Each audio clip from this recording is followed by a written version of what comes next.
Hi hello నమస్తే. Welcome to Harnika's world. అందరూ ఎలా ఉన్నారు? బాగున్నారా? నేనైతే చాలా చాలా బాగున్నాను. మీరందరూ కూడా బాగుండాలన్న దేవుని మనస్ఫూర్తిగా కోరుకుంటున్నాను. అందరూ సండే స్పెషల్స్ ఏం చేసుకున్నారు ఏంటి అన్నదైతే కామెంట్ చేయండి. అలాగే మన వీడియోస్ ఎవరైనా ఫస్ట్ టైం చూస్తూ ఉంటే ప్లీజ్ లైక్ చేయండి. వీడియో నచ్చితే అలాగే సబ్స్క్రైబ్ చేసుకోండి. చూడండి, ఇక్కడ నాకు బొట్టు లేదనుకుంటారేమో, ఎల్లో కలర్ స్టిక్కర్ పెట్టుకున్నాను. స్కిన్లో కలిసిపోయింది, అది వేరే విషయము. బాగా జలుబు కోల్డ్ ఉందన్నమాట. ఇవాళ అయితే సండే అయినా పనులన్నీ పొద్దున్నే అయిపోయాయి. ఎందుకంటే పొద్దున్నే బావ అయితే బయటికి వెళ్ళిపోయాడు. ఈ మధ్య అసలు సండే వస్తే మనిషి దొరకట్లేడు అనుకోండి. ఇంకా ఆయన వెళ్తున్నానని అయితే 2 వీక్స్ నుంచి చికెన్ లేదని చికెన్ అయితే తెచ్చి ఇచ్చేసాడు. ఇంకా నేను దాన్ని క్లీన్ చేసుకొని నేనైతే మ్యాగ్నేట్ చేసుకుంటున్నాను. మ్యాగ్నేషన్ అంటే కంపల్సరీ చేస్తాను, ఎందుకంటే ఖాళీగా ఉండడం ఎందుకు, ఉల్లిపాయలు కట్ చేసుకునే వరకనే అన్నీ కలిపి పెట్టుకుంటే అలా మ్యాగ్నేట్ అవుతుంది కదా అని ఇంక అన్నీ అయితే కలిపి పెట్టేసుకున్నాను. ఇంక ఇక్కడైతే ఉల్లిపాయలు పచ్చిమిరపకాయలు కోస్తున్నాను. ఉల్లిపాయలే ఘాటు అంటే పచ్చిమిరపకాయలు కూడా భలే ఘాటుగా ఉన్నాయి. మీరు చికెన్లో ఆనియన్స్ ఎక్కువ వేస్తారా తక్కువ వేస్తారా? నేనైతే నార్మల్గా వేస్తాను. ఒక 2 మీడియం సైజ్ అయితే 2, పెద్దదైతే 1, చిన్నవైతే 3, అంతకుమించి వేయను. నాకు ఎక్కువ స్వీట్గా అనిపిస్తుంది చికెన్ టేస్ట్ కంటే ఆనియన్ టేస్ట్ కనిపిస్తుంది. చాలామంది అంటారు చికెన్లో ఎక్కువ ఉల్లిపాయలు వేస్తేనే గ్రేవీ వస్తుందని. మేము గ్రేవీ చేసుకోం కదా, ఫ్రై లాగే చేసుకుంటాం కాబట్టి నాకు ఈ మాత్రం సరిపోతుంది అనిపిస్తుంది.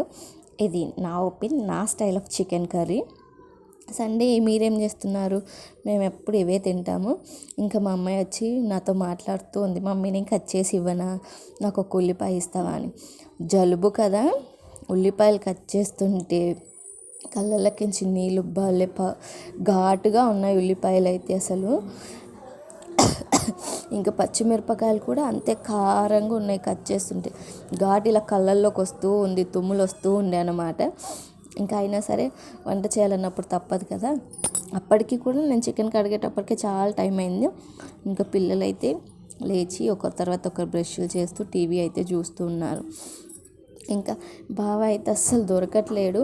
ఎంత ప్రయత్నించినా ఏదో ఒక పని అయితే డ్యూటీ ఇంకా వేరే వేరే పనులన్నీ పెట్టుకొని బయటనే తిరుగుతూ ఉన్నాడు.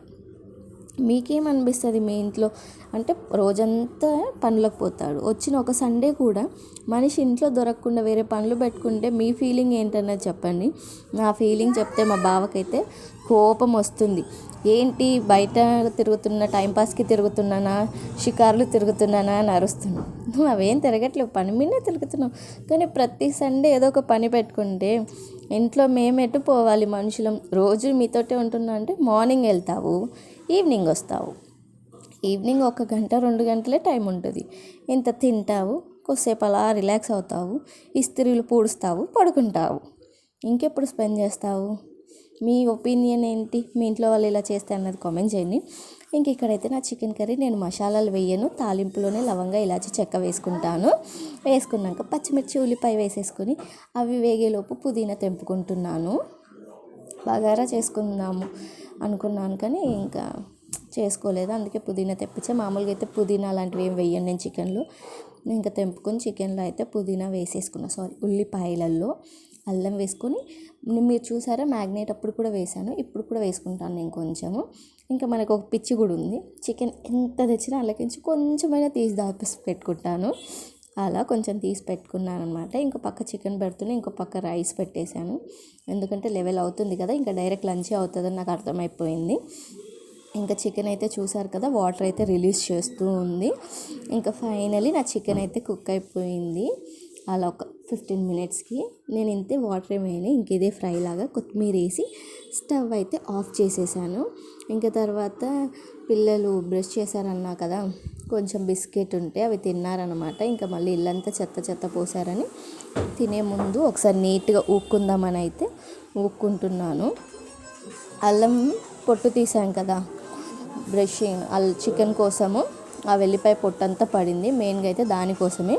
ఇంకా తిన్నాక కాసేపు మా అమ్మాయికి అయితే జుట్టేస్తూ ఉన్నానమాట. ఇంకా మా వీడియో తీస్తుంది, అసలు అనుకోలేదు, బాగానే తీసిన. ఆమె మమ్మీ నేను తీస్తా అని చెప్పి తీస్తూ ఉందన్నమాట. ఇంకా మాట్లాడుతూ మమ్మీ నాకు నీ అంత జుట్టు కావాలి, ఏం చెయ్యాలి అని సరే అమ్మ పెరుగుతుంది, నువ్వు బాగా తినాలి అని చెప్తే ఇంకా ఎంత చిక్కుబడినప్పుడు ఏడుస్తూ ఉంటుంది. అందుకే అమ్మ ఈ బాధ అంతా వద్దు, జుట్టు ఉంటే చిక్కులు పడతాయి, నొప్పేస్తుంది, కట్ చేసుకుందామని నేను చెప్పాను. అందుకే తను చెప్తుంది, లేదు మమ్మీ నేను అసలు ఏడవను, నేను చక్కగా వేయించుకుంటాను, నీ అంత జుట్టు కావాలి, ఇంకేంటి నాకంటే పెద్దది కావాలంట మా అమ్మాయికి. ఇంకా స్కూల్లో విషయాలన్నీ చెప్తూ కబుర్లాడుతూ నేను కనిపిస్తున్నాను చూడు ఎంత బాగా, నువ్వు కూడా కనిపిస్తున్నావు అని చెప్తూ ఇక్కడైతే జుట్టు వేసుకుంటూ ఉందన్నమాట. సండే అయితే మా డే ఇలాగే గడిచిపోయింది, ఇంకా ఏమీ లేదనమాట. మీ సండే ఎలా గడిచింది అన్నది కామెంట్ చేయండి. అలాగే వీడియో నచ్చితే లైక్ చేయండి, సబ్స్క్రైబ్ చేసుకోండి. Thanks for watching, bye bye. మా అమ్మాయి అయితే జుట్టు వేసుకొని రెడీ అయిపోయింది ఫైనల్గా. చినికి దెబ్బ తాకింది కదా, మొన్న వాళ్ళ ఫ్రెండ్ దొబ్బేసిందంట. ఇది మ్యాటర్. సరేనా, బాయ్.